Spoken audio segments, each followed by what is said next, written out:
Today I'm kitbashing Gladiator Eightbound. You see, I want more aspects in my World Eaters army than just blood-crazed zealots, idiots, charging forward collecting skulls. And there is a lot more to the lore of the World Eaters than just blood-crazed idiots charging forward collecting skulls. There's also the pit fighting aspect, the gladiator aspect, the honorable combat and sort of martial prowess that World Eaters come with. And I also want my regular Eightbound to look seriously different from my exalted Eightbound.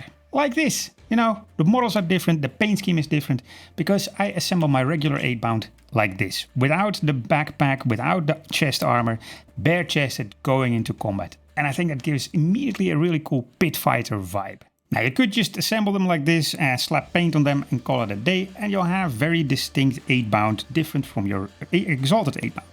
But I want to make real gladiators, so I'm taking inspiration from Roman gladiators, but also just sort of, I don't know, fantasy pit fighters. So I want to give them weird weapon combinations. So just this guy over here, he's gonna get a spear from my old Chaos Knights. I mean, I'm not playing with them, I'm not doing anything with them, so I might as well just use them for bits. And I'm gonna pin this spear with this 1mm rod that I drilled straight through his hand. And now I just gotta screw this spear in, make it fit, and it will have to bend a little bit to make it look like it's right and it's aligned properly. But I want to make sure that this miniature is sturdy enough to play with. You know, this is not a display miniature, it's not going on the shelf. This is gonna travel with me across the country to all sorts of tournaments where I play. So I need to make sure it's strong enough and tough enough, and I don't show up with broken spears all over the country. Now, he has a spear, and so I want to make him a little bit of a hopplomachus. It's a Roman gladiator with a spear and a really small buckler. And I'm getting that from the Marauders, the Chaos Marauders, the old, I think they're like 25 years old box.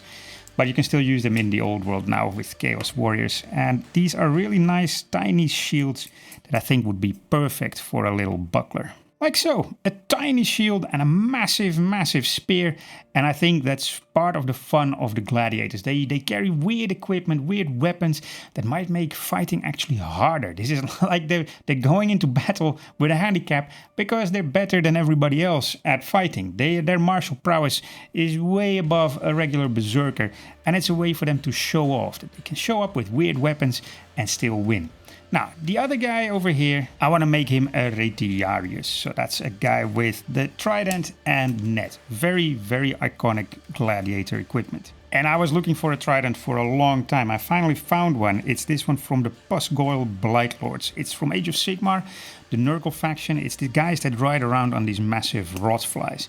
And I wanted to get the rotflies for my Chaos Demons army. You know, could be some nice beasts of Nurgle. And I just bumped into this piece.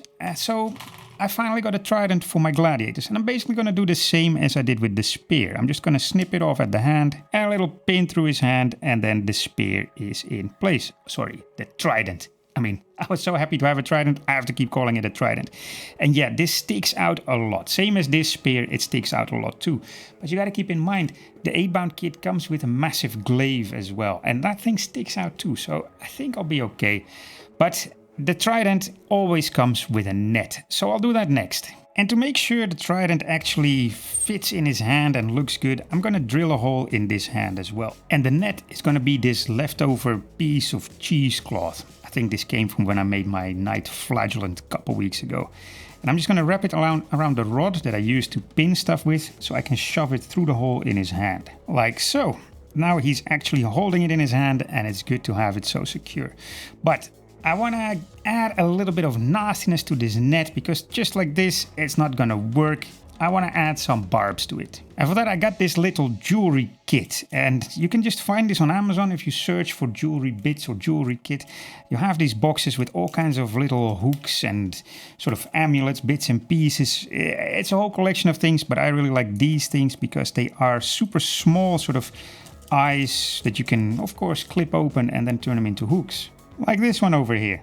Now it's a hook and no longer a closed eye, and I can first glue this into his hand to really solidify his hold on that bit of cheesecloth here. Now I got a couple more of these hooks prepared here, and I'm gonna add them to the net, but I have to keep in mind how I put this guy on the base. See, with the trident sticking out so far, he has to be way back on his base or it's just going to take up way too much space.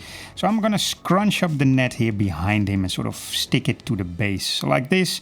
Now I know more or less I want to put those hooks over on that end to get the net a little bit of weight. There, like this. Now he has a couple of hooks in his net and I'll make them nice and rusty so they stand out, but also just makes the net look more natural, like it's there scrunched up on the back of his base. I'll glue it in place, but I want to make asphalt bases. Like I want to put my guys in an urban environment, so I can't just put him on this base and then build the base around him. I'm going to work on the third guy's weapons. And then after that, it's time for some gladiator armor. Now, one thing I like about my gladiators is that a lot of them have shields. You know, I got the little buckler on the dude with the spear, but I also want to make some big, massive shields that are visible from far away. So that's what this guy is going to get. So I'm giving him this Chaos Knight's shield. It's the shield that they're supposed to sort of carry on their chest and that carries the weapon of the knight. But I think this is a really nice big shield for a gladiator. I think I'll have to chain it to his arm to make it look good. But let's do the weapon first. And as we all know, the bigger the shield, the smaller the weapon. So I'm taking this little Gladius dagger from the Ultramarines upgrade sprue. I'll just snip it off at the base and I just glue it to the hand like that. And I like the fact that these three gladiators now don't have any power weapons. They don't have chain weapons. It's just raw metal that they're walking around with.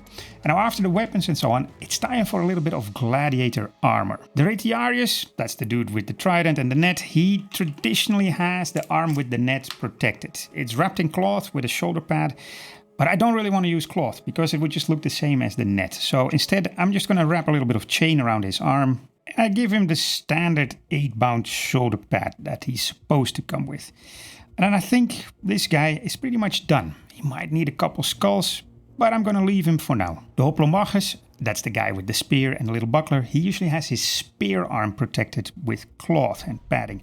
So that's what we'll do. I'll get some cheesecloth, wrap it around his arm. That's glued in place with PVA glue, but I still want to wrap a little bit of chain around it to give a little bit more interest here. And then I finish it with a shoulder pad as well.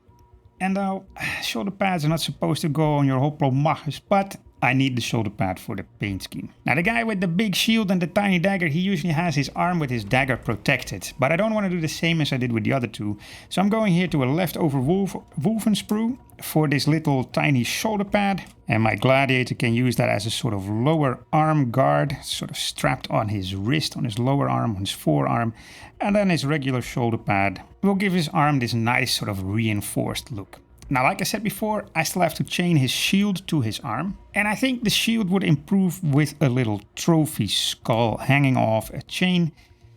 Or maybe a couple more. Mid-Heresy is probably my favorite paint scheme for the World Eaters. Because you can still work with like a brass armor trim and red shoulder pads. But the rest of the armor is still white. So you can see the grime and of course all the blood spatter that comes after this. So that's streaking grime, and now a little bit of decrepit filth, one of those new enamels from Villainy Inks. And this one is black, and it's kind of like mold that grows in the bathroom. It's a really cool effect, really makes things nasty, dirty and grimy. So everything's dirty and grimy except for the skin. That still has this perfect white base. And that's the perfect base for this next enamel, which is Carrion Crimson. Super bright red.